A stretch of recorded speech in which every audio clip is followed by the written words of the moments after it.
At the same time Lin Chia saw Verdandi also saw him. Verdandi, Tyr, who was being frantically hunted by Zhou Ping, caught sight of her appearance from the corner of his eyes brightening. Asgard has already reached this state, yet you three goddesses still remain in seclusion? Don't forget, you are ultimately still Norse gods. Those beautiful eyes shifted slightly, quickly moving away from Lin Chia. With a light sigh, the silver spear in her hand swept out in a long arc. Instead of pursuing Lin Chia like the other Norse gods, she thrust directly toward Zhou Ping on the other side. Sensing the approaching spear light, Zhou Ping, who had been hunting down the war god Tyr, frowned slightly. He stepped back a bit, abandoning Tyr before him, and instead thrust out a flash of sword light. Countless sword energies, like shattered raindrops, surged toward the graceful figure holding the spear. Faced with this terrifying rain of sword energy, Verdandi advanced instead of retreating. The spear tip suddenly thrust forward, instantly blasting a large hole through the sky full of sword energy. A flash of spear light crossed the void, directly threatening Zhou Ping's face. Clang! A dark gold longsword firmly blocked the spear.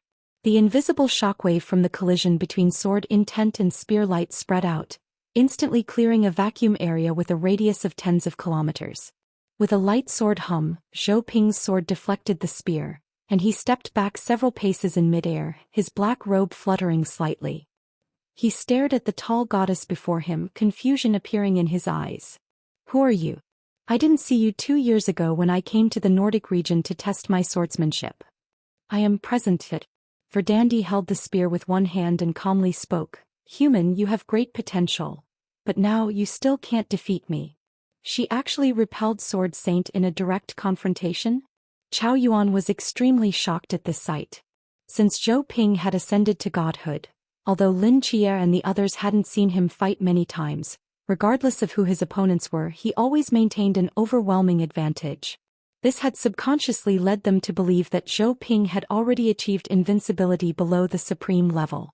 But now Verdandi's strength once again refreshed their understanding. He is a great Xia sword immortal but not invincible in the world. Lin Chia shook his head. It's been just over 3 years since Sword Saint broke through to the divine realm. Being stronger than the vast majority of major gods is already impressive. Among so many mythologies in the world, there are bound to be some monstrous deities more extraordinary than him. Perhaps in the future, Sword Saint truly can become unrivaled in the current world. But not now. Lin Chia remembered clearly that when he first met the present goddess Verdandi, Si Xiaonan had said, she is the future of the past and also the past of the future.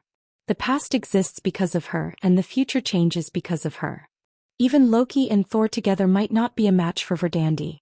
If all the major gods in today's world were ranked by strength, Verdandi would undoubtedly be in existence standing at the top of the pyramid. It was understandable that Zhou Ping couldn't defeat her.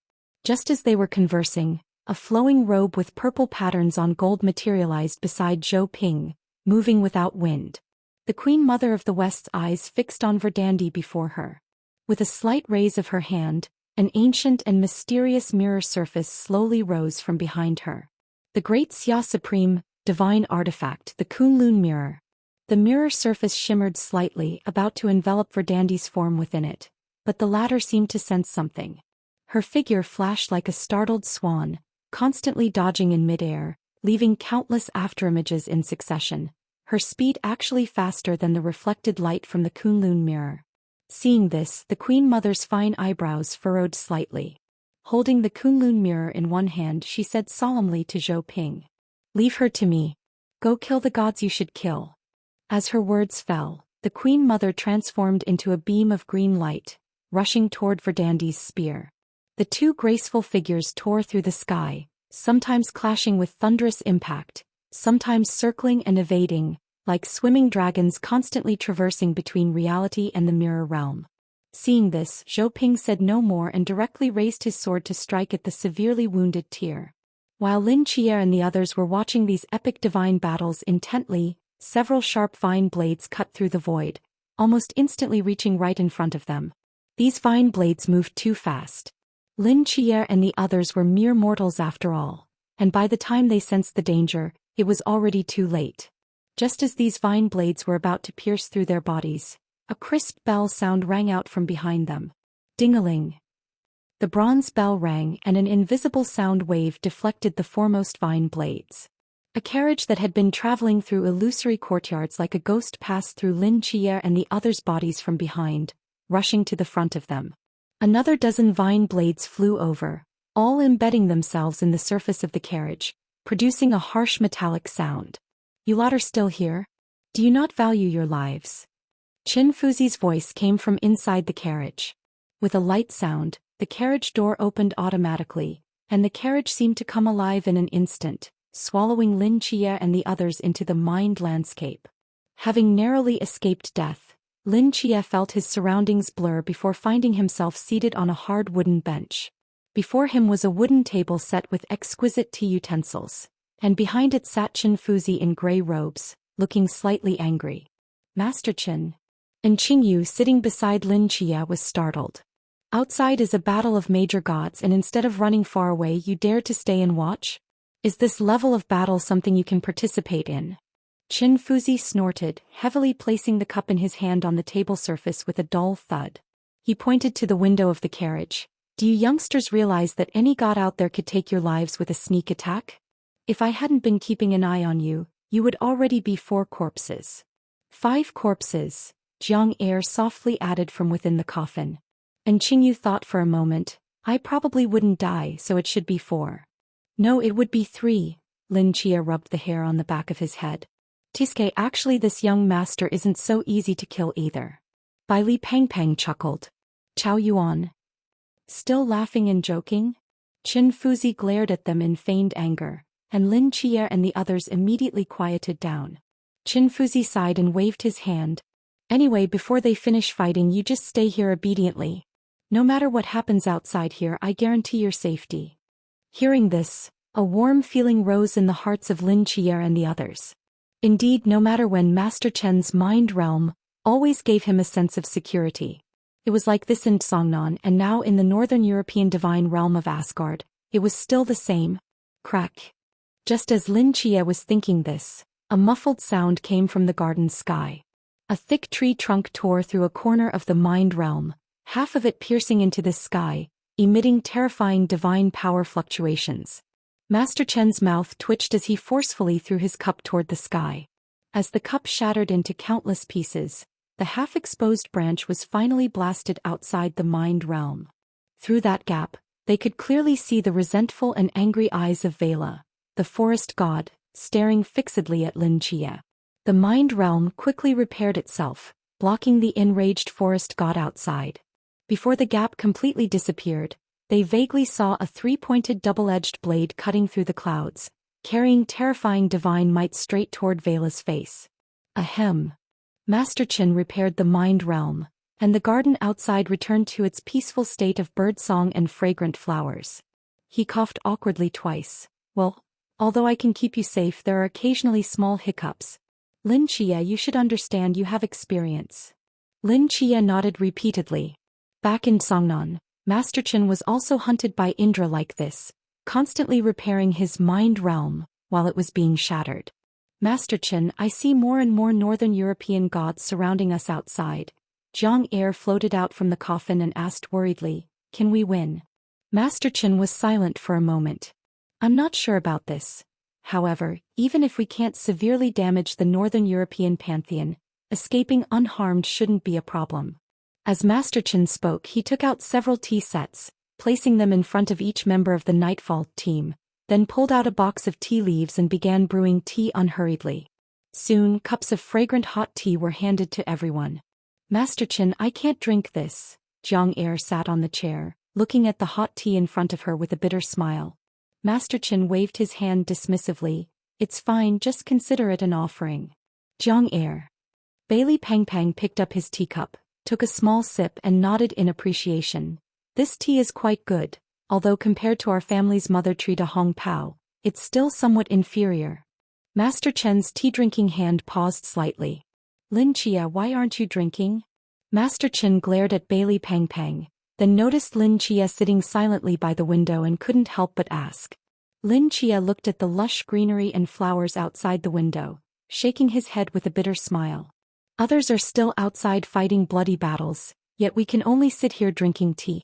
I just feel this is somewhat unfair. Nearby, and Qingyu and Chao Yuan also hadn't touched their tea, their expressions extremely complex. Master Chen's gaze swept over them as he spoke helplessly. Lin Chia, let me ask you, what's happening outside right now? A divine war? Exactly. Master Chen sighed. A divine war is a battle between gods. Not just you, even I feel somewhat powerless. You are just a group of young people who haven't reached the ceiling yet. It's normal to feel small and helpless in the face of divine war, because you shouldn't be here in the first place. There's no need to blame yourselves for your current powerlessness. Your battlefield isn't now but in the future. Sooner or later Great Xia will need you young people to protect it. By then it will be our turn, us old folks, to sit down and leisurely drink tea. Master Chen smiled and drained his cup in one gulp. He stood up from behind the wooden table. Stay seated here. I'm going out to clash with these Northern European gods. As his words fell, Master Chen's figure transformed into a gray light and disappeared from the carriage. Countless black threads intertwined in the air as Si Xiaonan's figure materialized and fell toward the ground. The demon wolf Fenrir bit off a lesser god's shoulder. Several divine power blasts hit its body surface, leaving large bloody wounds.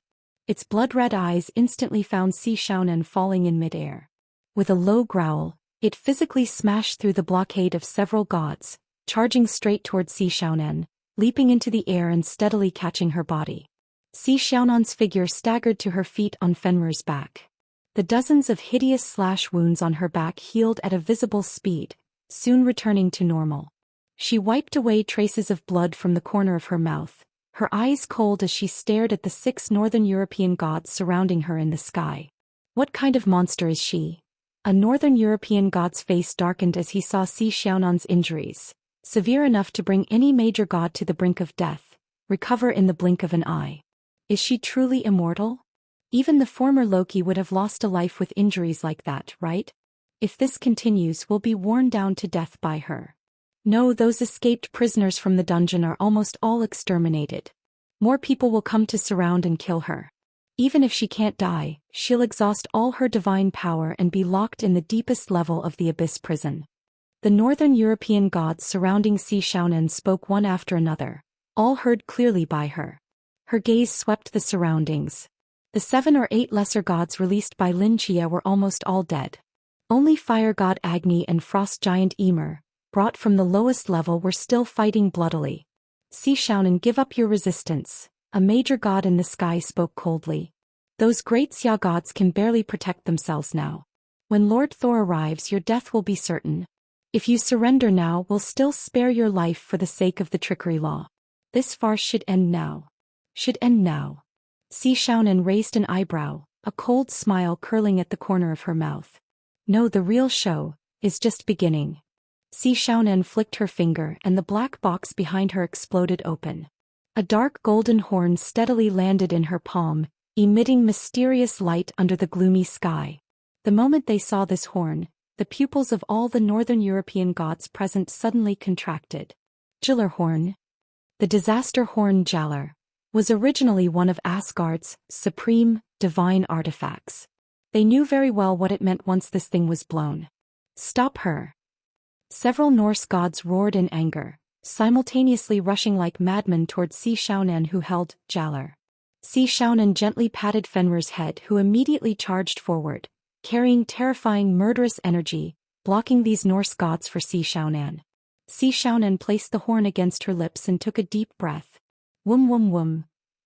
A deep horn sound like the beating of a muffled drum emanated melodiously from the horn, and a ring-shaped sound wave exploded outward from around Si Xiaonan.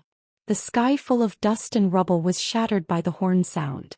This shockwave caused the Norse gods who were fighting with Fenrir, as well as the nearby Daxiao gods and other powerhouses, to simultaneously step back. The shockwave swept across the land like a tsunami, extending infinitely toward the horizon. If someone were looking down from an extremely high altitude at this moment, they would see a ring of sound waves rapidly expanding, enveloping all of Asgard in the blink of an eye. Not only that, but this sound wave continued to spread outward. The human realm, the underworld, the land of giants, the land of dwarves. At this moment, Every piece of land belonging to the Norse gods could clearly hear the deep, mournful sound of the horn. You actually blew, Jaller? The war god Tyr, who had been cut to pieces by Zhou Ping, suddenly changed expression. Have you gone mad? Heaven knows what effect this thing will have. Aren't you afraid this disaster will engulf you too? Zhou Ping held his sword, calmly looking into his eyes and smiled slightly. How do you know that we are not part of this disaster? War god Tyr frowned deeply, seeming to want to say something more, when his remaining shoulder was torn to pieces by a sword light, with blood splattering everywhere. The intense pain made Tyr's face twist frantically. He stared hard at the sky above him as a sharp long sword carrying shocking sword intent pierced through his skull like a thunderbolt. Fine sword lights churned, instantly turning his form into a mist of blood. The long sword flew out from the blood mist, returning to Zhou Ping's hand. He glanced at the war god Tyr, who had been annihilated by the sword law, then turned to charge toward the other Norse gods nearby. Mind Realm. Lin Chia, who was drinking tea in the carriage compartment, suddenly looked up toward the birdsong and flowers outside the window. Did you hear something? Lin Chia asked with a frown. Yes, Chao Yuan nodded, saying somewhat uncertainly, it sounds like a horn? It's Jaller, and Qingyu said with certainty. They've blown the disaster horn.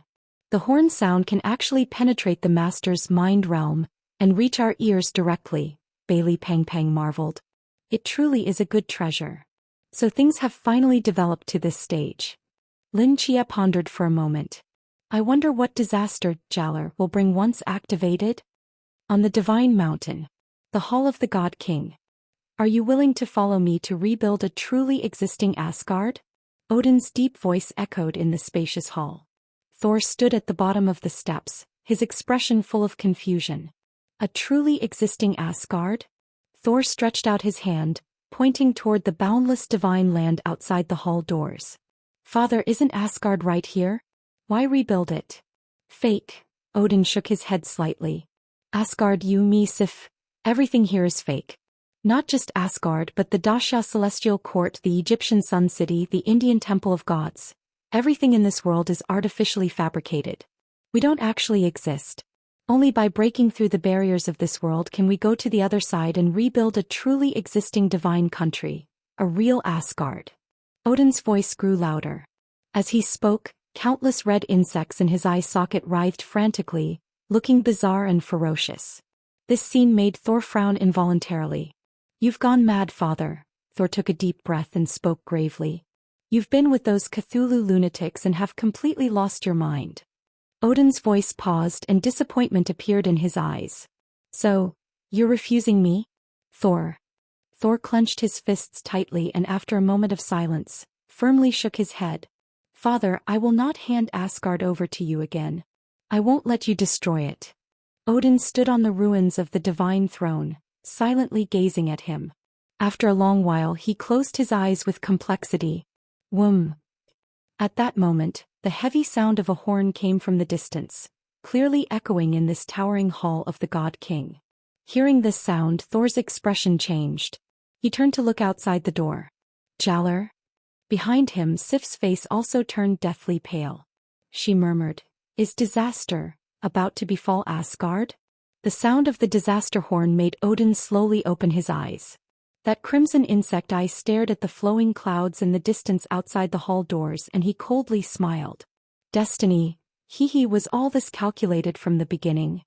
Odin took a step forward, slowly walking down the steps, passing by Thor and Sif, and finally standing before the hall doors overlooking Asgard. Thor silently watched his figure, struggle appearing in his eyes. After a moment he still made up his mind. His right hand gripping the hammer of Thor suddenly tightened, and streaks of thick lightning danced around him. Thunder rumbled, divine power surged. Thor stood in a forest of deep blue lightning, his bright red cape moving without wind. He spoke coldly. Father, you should leave. If you dare to harm Asgard, I will not stand idly by. After all, no. I am the God King of the North. Odin looked down at Asgard below, ignoring Thor's surging battle intent behind him. His tattered divine robe swayed slightly as he calmly spoke. Thor, how long has it been since the mist descended? Thor frowned deeply and hesitantly replied, Over 100 years? Over 100 years. Odin paused. He turned around and that eye crawling with countless crimson worms looked at Thor meaningfully. Who do you think has been controlling all of Asgard during these 100+ years? 100 years. Do you really think I wouldn't leave any contingency plans? As Odin's words fell, a strange crimson light slowly brewed from the clouds above the divine mountain. What is that thing? During the divine battle, several Norse gods seemed to sense something and simultaneously looked up toward the mountain peak. A strange red glow was spreading from the clouds. Through the thick mist, one could vaguely see the outline of a massive crimson eyeball slowly gazing down upon the land of Asgard.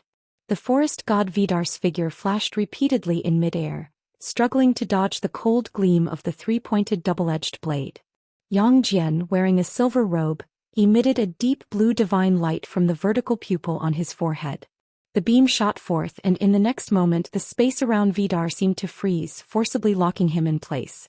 The three-pointed double-edged blade effortlessly sliced through Vidar's neck. His form immediately transformed into a withered tree ant, split in half. A shadowy figure darted away, materializing as Vidar several kilometers away, staggering backward. He gritted his teeth while staring at Yang Jian, grabbing a tree branch spear and preparing to attack again when his peripheral vision caught the crimson light in the distance. His brow furrowed, confusion appearing in his eyes. The aura of Cthulhu? Yang Jian held the three-pointed double-edged blade in one hand, his vertical pupil locking onto the crimson glow above the divine mountain. His expression immediately darkened. You Asgardians are actually hiding such a disgusting thing? This has nothing to do with Asgard, Vidar said coldly. Don't make false accusations. He snorted coldly, about to charge forward with his spear, but his foot froze mid-step. His form became like a statue fixed in place. Vidar's frown deepened. He seemed to sense something and looked down at his chest in confusion. Without warning, something beneath his clothing had swollen like a fleshy lump. Looking carefully, one could see it was imperceptibly expanding, twisting, or rather squirming. Vidar grabbed his chest garment and forcefully tore it off. Then his pupils suddenly contracted. Standing opposite him, Yang Jian's pupils also constricted in shock. On Vidar's chest, a ping-pong ball-sized fleshy nodule had grown round and hard. A crack suddenly burst open from the center of the nodule, and countless crimson small insects frantically squirmed out, quickly forming a strange insect eye. This insect eye continued to squirm, like a curious newborn examining its surroundings. When it made eye contact with Vidar, his face turned deathly pale. What disgusting abomination is this? Even though Vidar had been overwhelmed by Yang Jian until he was covered in wounds, he hadn't shown a trace of fear. But now he was truly terrified by this insect eye that had suddenly appeared on his chest.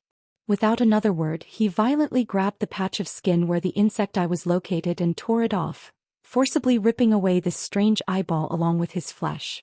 Blood splattered everywhere as he crushed the crimson insect eye in his palm. Disgusting sticky fluid flowed from the crushed insect corpse as Vidar's chest heaved violently. Yang Jian, standing not far away, witnessed this scene, but his expression showed no improvement. Instead, it grew even more grave. Just as Vidar breathed a sigh of relief, he suddenly felt an itch on his shoulder. He couldn't help but turn to look, and a fist-sized crimson insect eye squirmed as it made eye contact with him. His shoulder had somehow grown another fleshy nodule.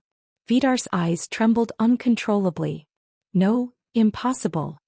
Vidar's terrified voice echoed in the sky. What are these things? Not just his shoulder, but his hand, the back of his neck, his thigh. Several fleshy nodules bulged up one after another. Cracks opened and crimson insect eyes squirmed out competitively. The once dignified forest god in just a matter of seconds had become a monster covered in crimson eyeballs. Vidar suddenly roared, frantically crushing these squirming insect eyes with his hands. But for every few he crushed, more eyes would emerge. In less than half a minute he was covered in blood. Suddenly, his hand paused in the midst of crushing eyeballs, and he forcefully covered his ears, his pale face completely drained of color. Who is it? Who's speaking? Damn it! Get out of my mind. Get out, get out. Stop it, all of you, stop it. Shut up. Vidar seemed to have gone mad, covering his ears and shouting continuously. His eyes trembled and grew unfocused as a crimson insect eye slowly burst from his forehead. Yang Jian looked around, his expression more solemn than ever before. Forest god Vidar's situation was not an isolated case. All the Norse gods present had crimson insect eyes bursting from their bodies. Terrified roars and screams filled the entire battlefield. However, not everyone was as severely affected as Vidar. Some only had 2 or 3 insect eyes emerge, while others had hideous nodules all over their bodies with red insect shadows rolling beneath their skin, creating an eerie sight. The common trait was that they all uncontrollably covered their ears, as if someone had grabbed their heads and was screaming directly into their eardrums. This scene left all the Xia gods and human powerhouses stunned. Is this for real? Agni, the Indian fire god who had escaped from prison, muttered as he looked at the hellish scene before him. Is the disaster horn Gyllerhorn really this powerful? On the ground not far away, a bloody figure gradually grew limbs and flesh, taking the shape of Si Xiaonan. She was also stunned by the scene before her. The moment she blew Gyllerhorn, her body had begun to shatter and explode. Despite this, she hadn't stopped until her entire body had been reduced to bloody pulp on the ground, only then releasing the horn. Under the effect of the rebirth pill, Si Xiaonan's body rapidly regenerated, quickly returning to her original form. She picked up the fallen Gyllerhorn from beside her, initially planning to blow it again, but hesitated when she saw the scene before her. Fleshy nodules growing, insect eyes squirming, gods breaking down. This didn't look like a conventional disaster by any measure. Fortunately, this condition only appeared among the Norse gods. Because of this, Si Xiaonan abandoned the idea of blowing the disaster horn a second time. This disaster was too bizarre. She worried that if she blew it a second time and the disaster worsened, even the Xia gods might be affected. Disgusting smell. Sun Wukong swung his golden cudgel, directly smashing the frenzied Norse god in front of him into a pulp, then frowned with disgust and stepped back. This kind of disaster I've never seen before. Zhou Ping looked up at the peak of the divine mountain at the crimson eyeball silhouette shrouded in clouds, pondering, could it be caused by that thing? But the source of this disaster, where did it come from? Clay.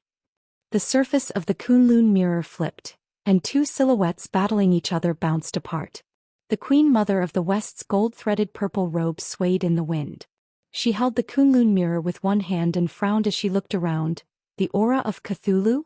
Verdandi stabilized herself, glancing at the surroundings from the corner of her eye, her pupils suddenly contracting. This is, she murmured. Shut up. All of you shut up. Stop making noise. Get out of my head. Damn it. Who are you? It hurts so much, it's itchy, really itchy. The screams of the Norse gods present pierced Verdandi's ears. She stared at the scene in a daze, frozen in place like a sculpture. Cthulhu? But how could this happen? Where did this contamination come from? While Verdandi was distracted, the Queen Mother of the West turned to look at her, raising her eyebrows slightly, and spoke with some surprise. These Norse gods all seem to be contaminated. Why are you unaffected? The Eternal Garden.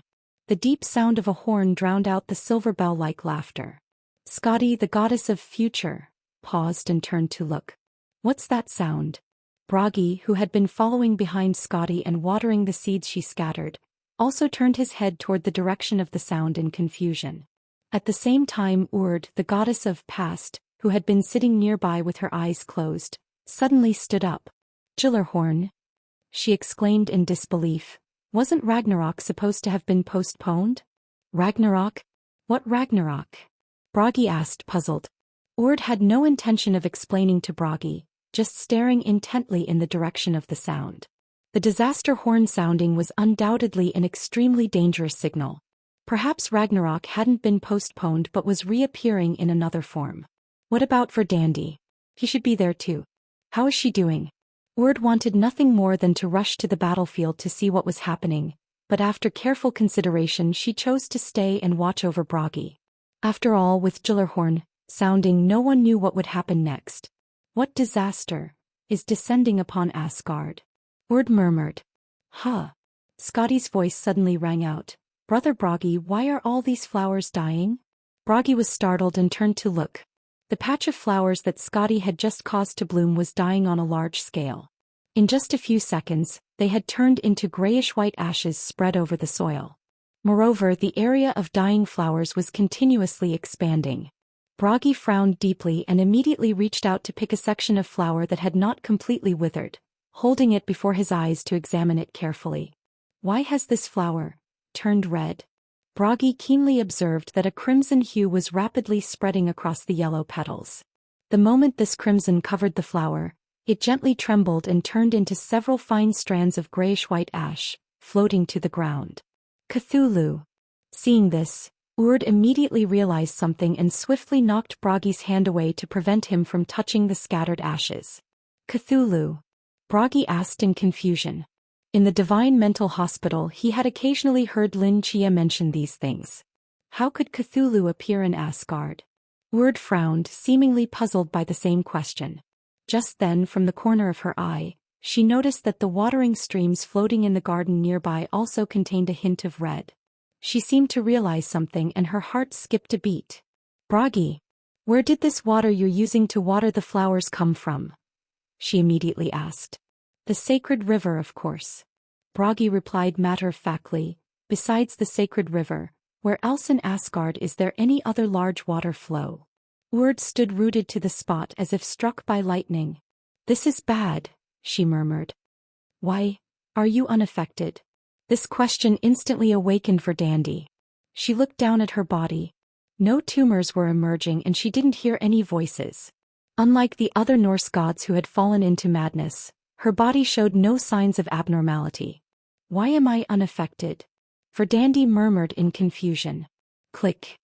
At the same time, the door of Master Chen's carriage was pushed open slightly. Master Chen sat at the front of the carriage, vigilantly surveying the frenzied Norse gods around him. Feeling the door open slightly, he looked back.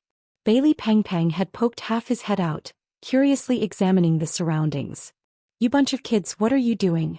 Don't you know how dangerous it is outside right now? Seeing this, Master Chen was so angry his beard floated up as he grabbed the door frame forcefully, about to close the carriage. No, Master, Bang. The carriage door closed, cutting off Bailey Pong Pong's voice. Just as Master Chen was about to turn around, there was a light sound, and the carriage door opened again. Master Chen, listen to me, we are... Bang. The carriage door was closed again by Master Chen, who said sternly, Don't come out. The situation outside now is very strange, not something you youngsters can meddle with. Click. The carriage door was pushed open again. Master Chen was about to curse in anger when he saw it was Lin Chia behind the door this time, and suddenly choked on his words. Master Chen, something isn't right, Lin Chia said solemnly. We've sensed some familiar auras. Familiar auras? Lin Chia didn't speak. His gaze swept across the surroundings, seeing the tumors and insect eyes on the Norse gods, his eyes slightly contracting. Indeed, it's the ash from hell. The appearance of the Norse gods before them was all too familiar to Lin Chia and the others. When they were trapped between heaven and hell, they had seen similar situations. These deformed and frenzied Norse gods were clearly the result of being contaminated by Odin's Cthulhu-type ash. Hearing Lin Chia's words, Master Chen frowned, seemingly not understanding. And Kinji pushed open the carriage door and walked straight to the corpse of the Norse god that had been smashed into pulp by Sun Wukong's staff. He picked up a piece of shattered flesh with his fingertips and examined it carefully. There's no mistake, it's the same as those filthy things we encountered in hell. Odin. Lin Chia pondered thoughtfully. Could he have returned? But there's clearly no ash snow falling here, so why are these Norse gods contaminated? And why are we unaffected? Unlike those things in hell, the contamination in these Norse gods seems to have started from inside their bodies. And Kinji's eyes took on a gray tinge as he pushed up his glasses and said, In hell, those monsters were contaminated from the outside in when their skin touched the ash snow. In some ways, this type of contamination is more terrifying. If contamination happens through skin contact with ash, one could quickly cut off the limb to prevent it from spreading, but this kind of contamination from within is impossible to guard against. From within? Lin Chia murmured. So this contamination has existed inside the Norse gods for some time? It must be so, otherwise there's no explanation for why we're unaffected, and Kinji nodded seriously. Hearing this conversation between Lin Chier and Enkinjiu Verdandi, who was standing nearby, suddenly thought of something and her expression changed dramatically. Her form transformed into a blur as she quickly flew toward the sacred river not far from the battlefield. Her right hand moved with tremendous force as she hurled the spear in her palm like lightning toward the source of the sacred river at the foot of the divine mountain. Boom! The spear tore through the sky, causing countless streams of water to explode outward, instantly blasting a massive hole in the upstream section of the sacred river. Among the scattered riverbed fragments, flakes of ash floated like snowflakes, mixed within the sacred river surging downstream. The once clear sacred river visibly became turbid. The river reflected the towering divine mountain nearby and the crimson giant eye shrouded in clouds above. From a distance, it looked as if a faint red moon was hidden in the deepest part of the river. The sacred river? Lin Chier exclaimed in shock as he witnessed this scene, suddenly realizing something. Odin secretly contaminated the sacred river?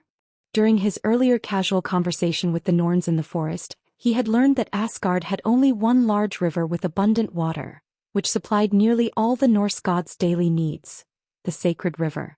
Whether major gods, minor gods, or the divine servants and handmaidens living in Asgard, including the plants grown and water consumed, all came from this sacred river. Once the sacred river was secretly contaminated, no one in the entire Norse realm could escape. The Norns, who had been living in seclusion deep in the mountains, relied on a natural spring for sustenance, which is why they avoided the fate of contamination. The contamination level in the river is very light. Even those of us who have encountered ash before couldn't detect it, and short-term consumption probably wouldn't cause problems, and Kinji's expression was extremely grave. For it to manifest like this in these gods, this contamination must have been accumulating in their bodies for at least 100 years. 100 years, Lin Chia said solemnly. So after Odin released the world-ending mist in Antarctica back then, he began secretly contaminating the Norse gods? He wanted to turn all of Norse mythology into pawns for himself and Cthulhu. Back in heaven and hell, it was Odin who had triggered the ash snow, attempting to use the power of the Cthulhu pantheon to control the dead angels and demons as his fighting force. From the current situation, it seemed he wanted to replicate everything from heaven and hell in Asgard. The difference was that heaven and hell only had corpses, which had no thoughts of their own and couldn't resist, but Asgard was home to over 100 living gods. Contaminating Asgard with ash snow was simply unrealistic, so he used his position as the All-Father to secretly contaminate the sacred river, gradually accumulating the Cthulhu contamination in the Norse gods' bodies. Whenever he wished, he could use the contamination to corrupt these Norse gods' minds, thereby completely controlling the entire Norse pantheon. This is his own divine realm. Could he really bring himself to do this? Chao Yuan frowned as he looked at the numerous deformed Norse gods writhing in agony. Seeing this scene, Verdandi's chest heaved violently with rage. Odin! Verdandi turned toward the peak of the divine mountain, roaring this name in fury, her voice rolling like thunder beneath the clouds. She never imagined that Ragnarok, which she had tried every possible way to prevent, actually originated from their own All-Father Odin. 100 years ago, Odin had denied their prophecy, nearly causing the entire Norse realm to perish. Later they discovered that the one who triggered the world-ending mist was Odin himself.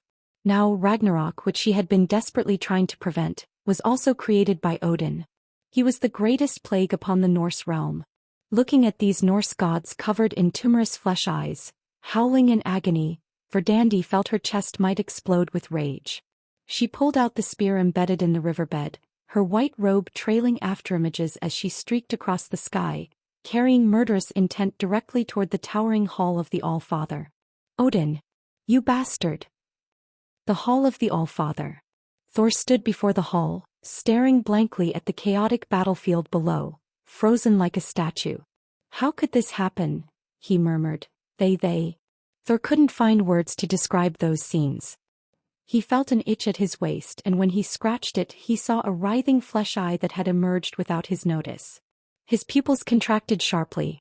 He looked back and saw that Sif's body was also continuously sprouting disgusting tumors. When her fingertips touched the fist-sized writhing flesh eye on her cheek, she jerked as if electrocuted, then began screaming in terror, her face deathly pale. Father. Odin. Thor roared, turning abruptly to face the figure standing in the center of the hall. What have you done? What have you done to the Norse realm? Odin stood calmly, his deep eyes observing Thor, sighing with some resignation. Thor, you are truly exceptional. As a father, I am pleased to have such an outstanding son. Unfortunately, your temperament is too fierce. Loki, though treacherous, is more patient than you, his methods more ruthless, and he knows how to assess situations and make the right choices when necessary. If he were standing here today becoming the puppet who manages the Norse realm for me, how could Asgard have come to this? Hearing these words, it was as if a thunderbolt exploded in Thor's mind. It's all because of me? Thor murmured, looking at the chaos below. Because I didn't choose to submit to you, that's why Asgard has become like this? Crimson insect eyes continuously burst across Thor's body surface. His eyes began to lose focus, and he stood there like a statue, completely motionless. Thor.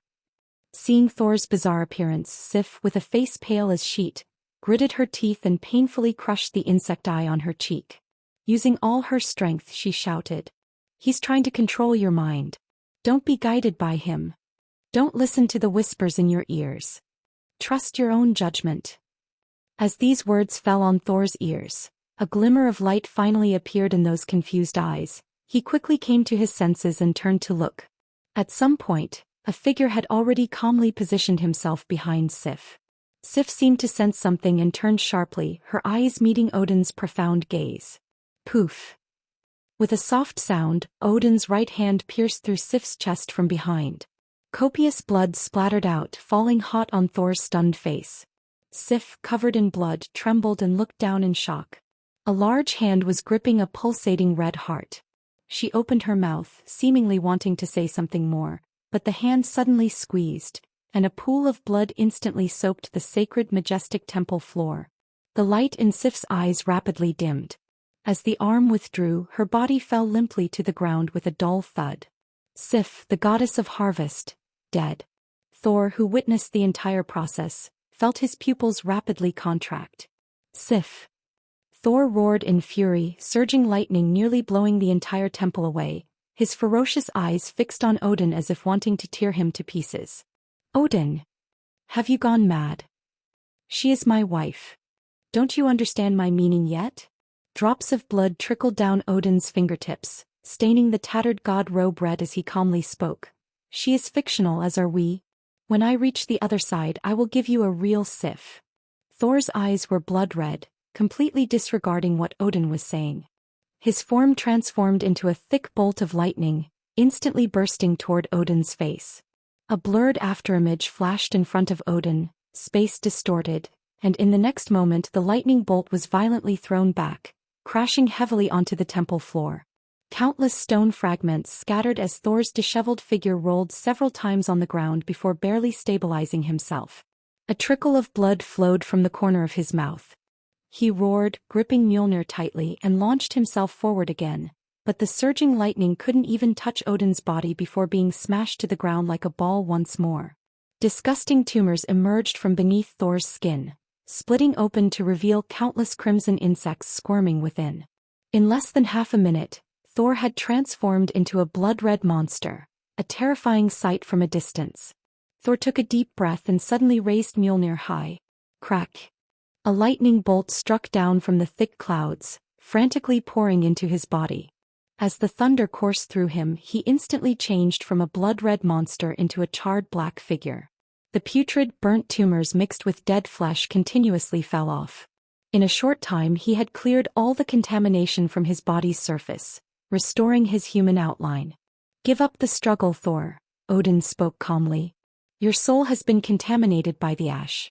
No matter how much you strike yourself with lightning, they will continue to grow endlessly. Open your mind, let the whispers of the black goat control your spirit and flesh. When everything is over and I reach the other side, I will let your consciousness return. Then I will give you a truly existing Sif. Get lost. Thor roared in rage, countless lightning bolts gathering on his body surface, like a howling humanoid thunder beast, instantly shattering the void and flashing before Odin. Odin narrowed his eyes slightly.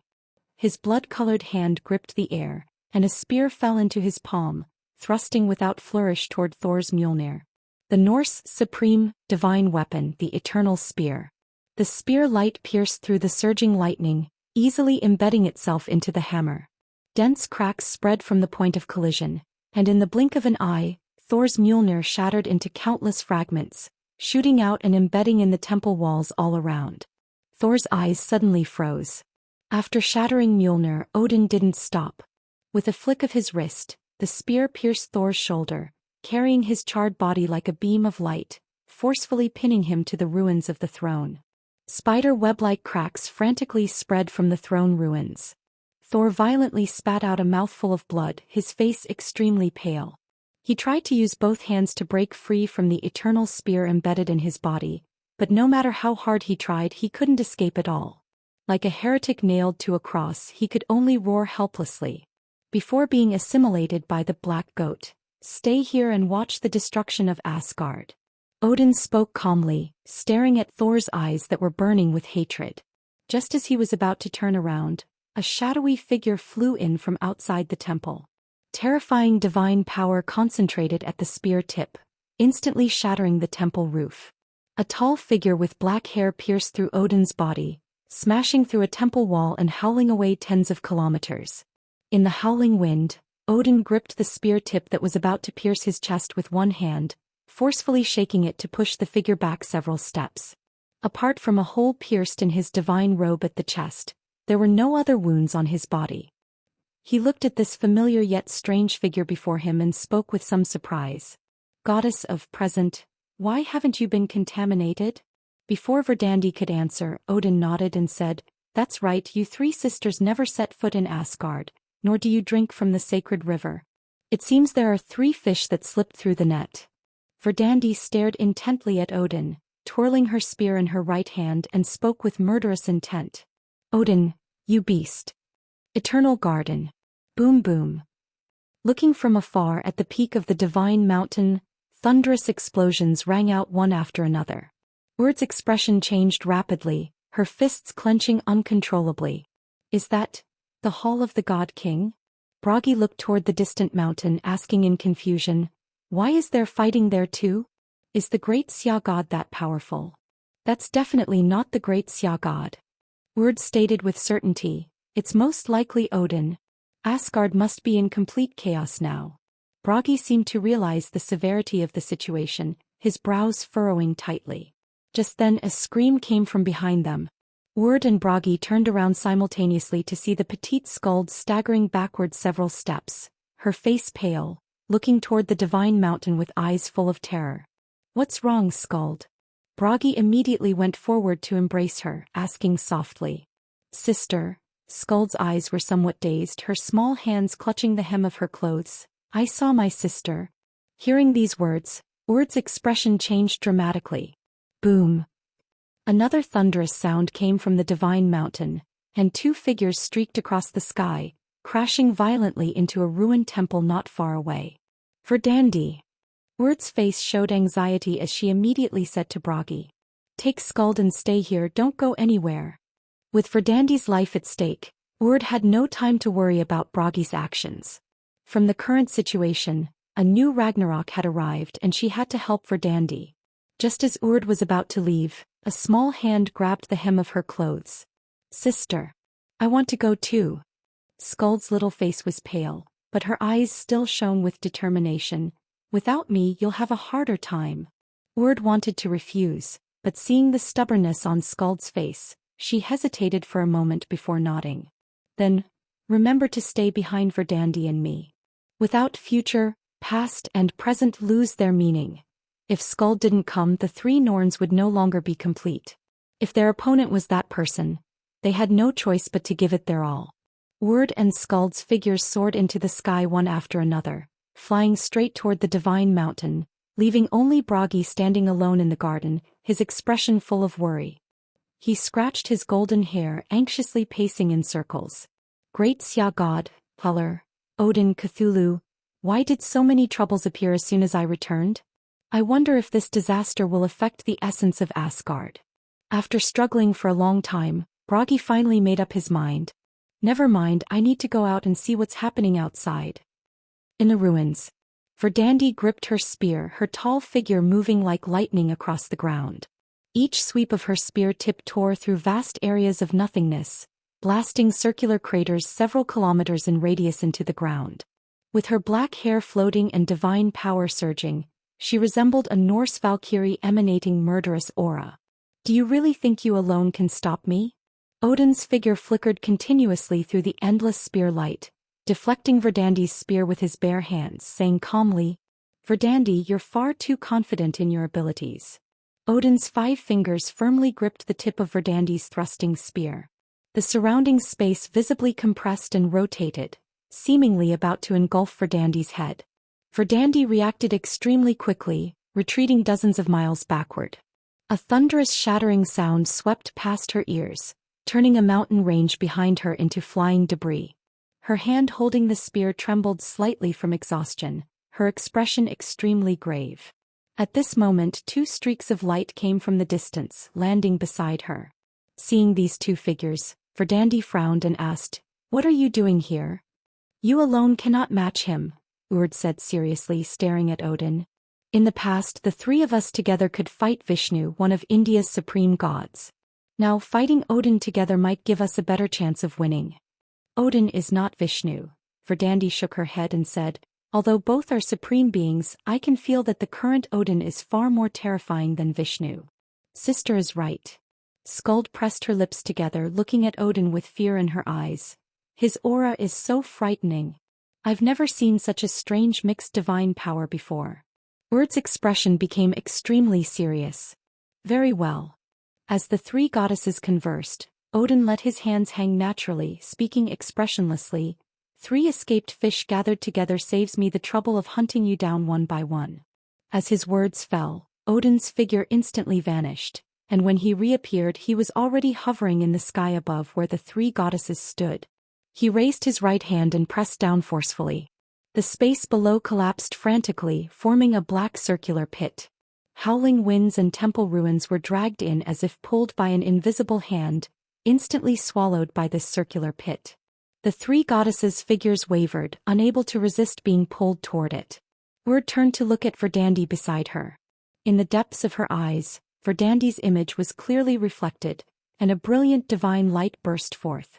The next moment her figure rapidly straightened, her short black hair visibly growing to her waist, and even her facial features began to change. When the divine light in her eyes receded, Urd had grown as tall as Verdandi beside her, with a similar physique and appearance. The only difference was that Urd seemed somewhat younger. This was how Verdandi looked in the past through Urd's eyes, the past of the present.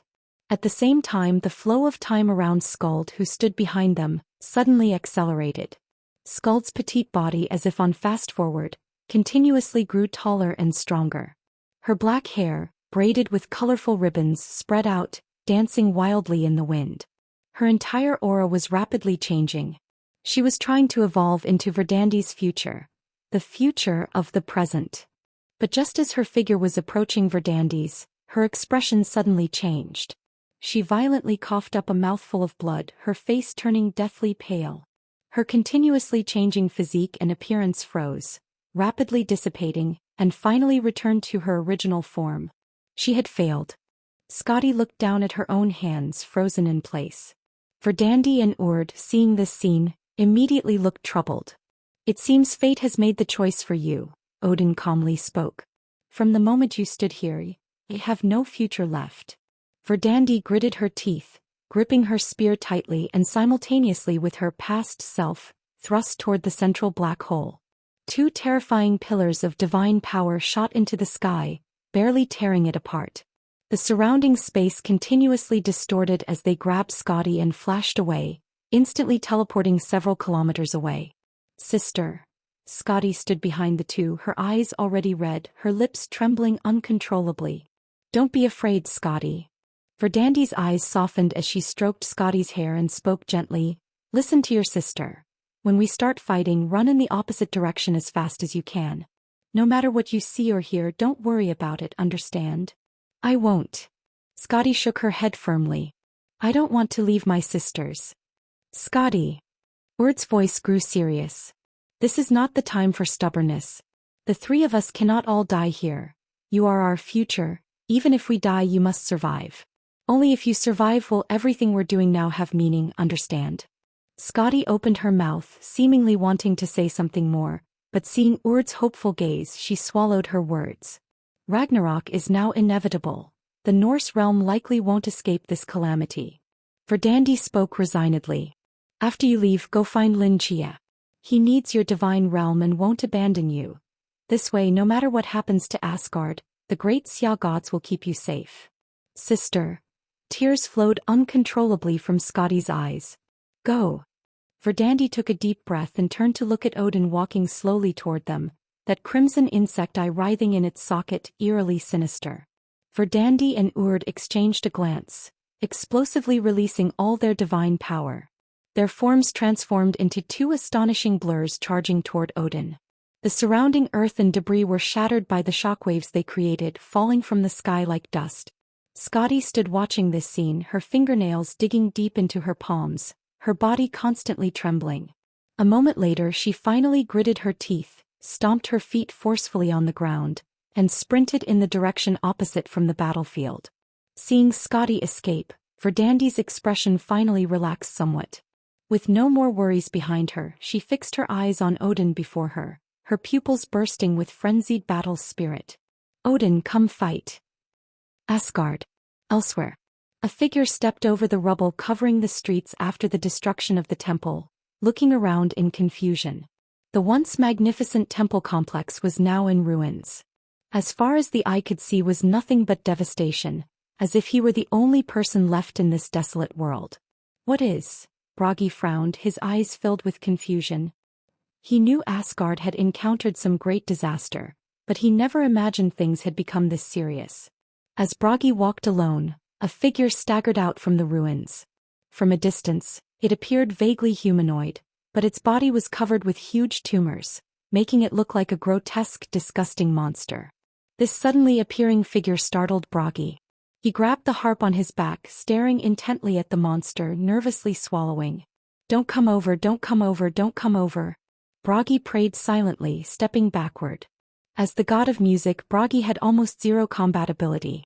With this extremely clear self-awareness, he instinctively avoided conflict with any being, especially since this monster's appearance was too bizarre, clearly not something that should exist in Asgard, and likely the disaster Urd had mentioned. Bragi. Just as Bragi was continuously backing away, even preparing to turn and run, the monster whimpered and spoke, calling out Bragi's name. Bragi froze, stopping his retreat and squinting at the monster limping toward him. Vale.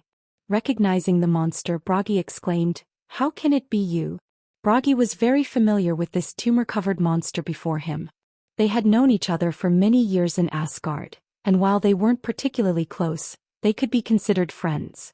Now seeing his acquaintance in this state, Bragi couldn't hide his shock. He stepped forward to support the other, unable to help asking, "How did you become like this?" Crimson insect eyes writhed on Vala's body surface, making Bragi's scalp tingle. Vala grabbed Bragi's wrist and spoke unclearly, "Kill me. Quickly. Kill me." Bragi stood frozen in place. At that moment, Vala's tumor and insect eye-covered right hand suddenly raised up, grabbing like an iron clamp toward Bragi's throat. Bragi's pupils suddenly contracted. Without thinking, he flashed backward, his form leaving an afterimage where he stood, instantly retreating hundreds of meters away. Vala's right hand grabbed at nothing but air. Such speed surprised even Bragi himself. He stood there in confusion, looking down at his legs, speaking puzzledly. "Strange. When did I become this fast?" Bragi himself didn't realize that after Iden's law had completely merged with him, the double main god-level divine power had stacked, breaking through the barriers of a conventional main god. Now he was a dual god of both music and youth. "Kill me, Bragi." Vala's tumor-covered right hand twisted at an eerie angle in the air. He stiffly turned his head, his bloodshot eyes full of pain. "Their voices are driving me mad. Kill me." The crimson insects all over Vala's body began to writhe rapidly. He let out a roar like a wild beast, then flew toward Bragi at an alarming speed. Seeing Vala's crazed appearance, Bragi had no time to think and flashed away again. Valley, wrapped in tumors, predictably missed again. Before being contaminated, Valley was only a lesser god. Although in the past he could defeat 3 Broggies with one hand, the current Broggie was no longer the same as before. Broggie had barely adapted to his mysteriously increased speed. He grabbed the back of Vala's neck with his hand, firmly restraining him in place. "What are you saying? Whose voice is driving you mad? There are clearly only the 2 of us here." Before Broggie could finish speaking, a fist-sized tumor suddenly swelled from Vala's neck where Broggie's palm was holding. A hideous crack burst open on the tumor's surface, and countless crimson worms squirmed out, forming a large mouth that bit toward Broggie's palm. Broggie cried out in shock, quickly releasing his arm, narrowly avoiding the attack. "Hee hee." An eerie laugh came from Vala's throat, and those eyes full of pain slowly closed. The worm eyes writhing all over his body seemed to come alive, turning simultaneously to lock onto Broggie not far away. As Valley raised his hand, the ground beneath them visibly began to turn to sand. The dry air whipped up a haze of yellow sand, like giant hands grabbing at Broggie's body with lightning speed. While dodging these sands, Broggie looked at Vala's hideous, strange smile and his heart sank. Although he didn't know exactly what had happened to Valley, he could be certain that this northern god emitting an eerie laugh was definitely not the Valley he knew. Controlling him were those strange worm eyes on his body. Broggie gritted his teeth and took the harp from his back.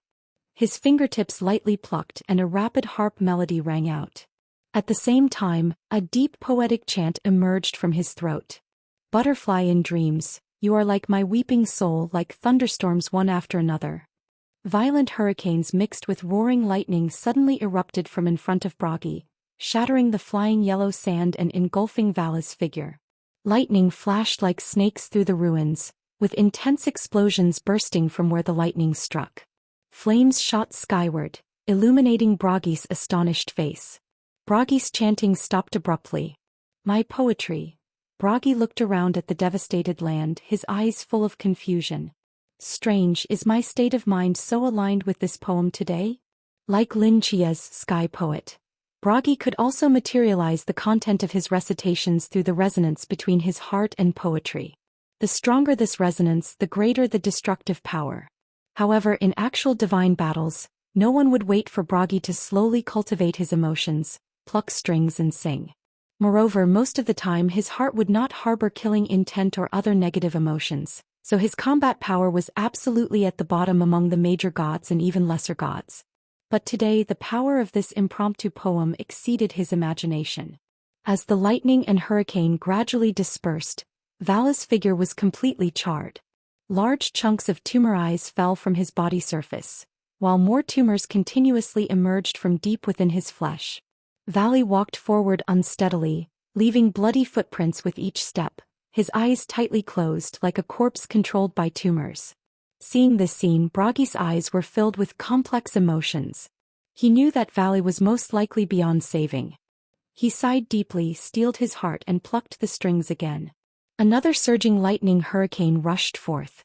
This time he directly blasted Vala's inhuman body into a mist of blood, carrying countless gray-white ashes that scattered and fell. "I'm sorry." Broggie stood beyond the ashes, his expression full of grief. Since becoming a god, this was probably the first time he had killed a deity with his own hands. After killing Valley, who had turned into a monster, Broggie stood alone in the ruins. He could vaguely hear painful wails coming from all directions. "It's not just Valley who has become like this?" Worry appeared in Broggie's eyes and he couldn't help muttering, "This is a big problem." He turned his head toward the divine mountain in the distance that reached into the clouds. At the very top of the mountain, a smoke-filled temple was already in ruins. "This is bad, Ian." Broggie seemed to remember something, his eyes slightly contracting. He gritted his teeth, and his figure transformed into a streak of light, rushing rapidly toward the temple at the top of the divine mountain. The Hall of the God King. A pair of blood-colored charred arms raised with difficulty, tightly gripping the eternal spear in his chest. Thor, pinned to the ruins of the divine throne, used all his strength to try to pull this spear from his chest. Streams of lightning surged as his entire body trembled violently. Puff. He suddenly spat out a mouthful of blood, helplessly releasing his hands, leaving a pair of bloody handprints on the spear shaft. He couldn't do it. Faint murmuring began to echo in his ears. Disgusting tumors began to swell like sprouting seeds from beneath his charred flesh. Thor's face became extremely grim. Thor's eyes were bloodshot. Through the broken temple doors, he could clearly see the devastated Asgard at the foot of the divine mountain. Damn it! Damn it! Isn't there any other way? The eternal spear, driven in by Odin himself, was not something he could pull out now, unless he also broke through to the Supreme. Suddenly, as if remembering something, he abruptly looked up toward the temple ceiling. The source. Thor's eyes gradually brightened, his expression becoming frenzied. The source. Asgard can still be saved. Thor, pinned to the ruins of the divine throne by the eternal spear, roared. Surging lightning burst from within his body, directly sweeping up to the devastated temple ceiling. The next moment, hazy phantom light, like seawater, poured out from nothingness, making the blood-colored temple appear dreamlike.